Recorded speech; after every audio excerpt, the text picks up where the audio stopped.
This is uncharted territory. It adds even more uncertainty to what is already shaping up to be the most uncertain election season in modern history. Joining me now is the top election official in Colorado, Jenna Griswold. She's the Secretary of State of Colorado. She's the chair of the Democratic Association of Secretaries of State. She's a champion for democracy and a good friend of our show. Secretary Griswold, thank you for being here. Thank you for having me. We had a conversation about this very early on, and you, like every Secretary of State in the country who is responsible for running elections in your state, had the same response, and it was that it was not likely going to end with you. In other words, while one could on paper say that you are the final arbiter of these things, you knew full well that this would go before the courts, and it has now gone before the courts 2 times in Colorado. It's gone before the courts in New Mexico, and it will go before other courts as well. Where do you stand right now on what has been decided? How do you move forward in Colorado based on what has happened? Well, 2 courts have looked at whether Donald Trump is disqualified and whether he engaged in insurrection. Both have determined at this point that he did engage in insurrection. And then the Colorado Supreme Court, of course, has disqualified him from the Colorado ballot. And Allie, I agree with the Colorado Supreme Court. I've said, for quite some time that Donald Trump has incited the insurrection, and there shouldn't be a loophole for inciting insurrection for the presidency. So just like you, we'll wait to see if an appeal is filed to the United States Supreme Court and whether the United States Supreme Court decides to intervene in the case. I want to ask you about something. Judge Luttig and Lawrence Tribe have been at the forefront of this discussion for a long time. They always felt that the Colorado case was the one that was probably the most important. Judge Luttig was on the show yesterday taking exception to some of the discussion that's going on in the United States to say this would be unsatisfying. To have Donald Trump disqualified for this legal matter, the interpretation of Section 3 of the 14th Amendment, would be less satisfying than to have Donald Trump on the ballot and have people not elect him as president. Judge Luttig said those are separate and unrelated arguments. The legal matter needs to be pursued as a legal matter. That's right. My job is to follow the law and uphold the Constitution. And when there's big questions about whether something is constitutional or not, it's appropriate to go to the courts. At the end of the day, we are only at this point because Donald Trump tried to disenfranchise Americans across the country when he tried to steal the presidency in 2020. That was not satisfying. He lost that election. And so I think the idea that we move forward and just ignore what happened throughout 2020 and then the attacks on democracy afterwards is also very dangerous. We know that he is a threat to this country. He is a threat to voting rights. He's a threat to the right to choose. He's the threat to the stability of this nation. And the idea that we have an election and he loses and accepts the results if he does lose is not going to happen. We are very likely going to be in a similar situation that we were in 2020. You said that it's dangerous. You mean that for democracy. But as I mentioned in the introduction, it's specifically dangerous. I only read one of the threats that have been made to the justices of the Colorado Supreme Court. There are many, and some are worse. What is it like? How do you deal with that situation? And what's it like to be you? Because I know you've been hearing from people about this since day one.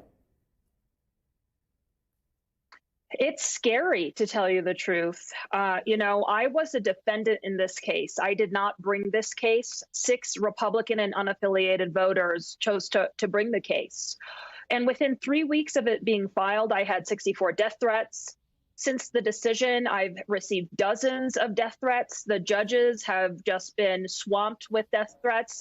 We see in reporting. And I'll tell you, it's one of the reasons Donald Trump is a danger to this country. In this country, people win and lose court cases. People win and lose elections. But we have to agree that the system has the outcomes that are correct, that our elections are fair, that justices are going to be looking at the law in Colorado and applying it correctly. And the use of violence to try to intimidate us is unacceptable in a democracy. They're not going to intimidate me. But I'll tell you, it's been a really scary situation that I've been living since 2021. And when you are in these positions, you largely feel abandoned by the federal government and many state government actors, like you're on an island. But we're just going to be pushing forward to make sure that democracy remains intact and that we uphold the Constitution. Let me ask you about the practicality of your job right now. The reporting has been that you actually have to start dealing with ballots for the Republican primary starting on January 5th. This ruling is stayed until January 4th, presumably to allow Donald Trump and his team to appeal if they choose to do so, and they've indicated they will. What practically happens for you? Do you move ahead on January 5th, or do you? What happens? What do you do? So we'll have, of course, two presidential primaries in Colorado, the Democratic primary and the Republican primary. And Allie, in your intro, you spotlighted that the Colorado Republican Party is threatening to cancel the primary. I want to make it clear that that is not a legal option for them. We will have a Republican primary in the state of Colorado, just like normal. Coloradans overwhelmingly voted to have presidential primaries, and that's what we're going to do. In terms of the certification date, which is on January 5th, that's the day that I state to the counties, the candidates who are officially on the ballot. Just like you, we'll wait and see to whether the Supreme Court takes the case, whether an appeal is filed. But as of now, none of that has happened. And Donald Trump, as of now, is disqualified from the Colorado ballot. Jenna Griswold, I've said it before to you many times. Years ago, I'd never spoken to a Secretary of State at all in the country. I probably couldn't name most of them, and now I've gotten to know so many of you, and thank you, and I appreciate the work that you do in making sure that our elections are safe and that democracy is upheld. We'll continue to stay close to you on this story. Jenna Griswold is Colorado's Secretary of State.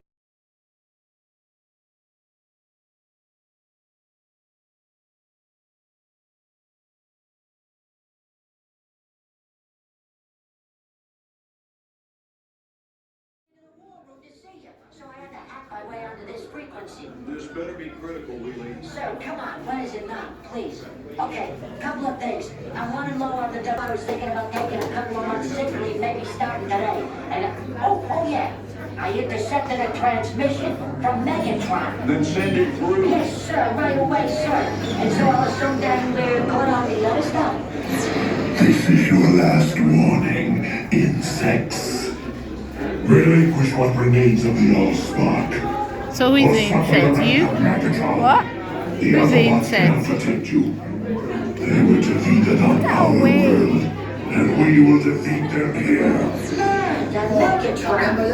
This was just a diversion! Security, please bring up. Rabbit, she's already inside. Deeds! Give me an update on that reserve. Boss readiness. What was his name? What was it? Evac, sir. Right, evac.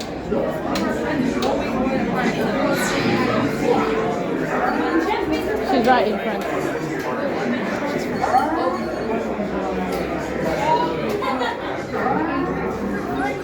We are facing a heavy, sustained attack.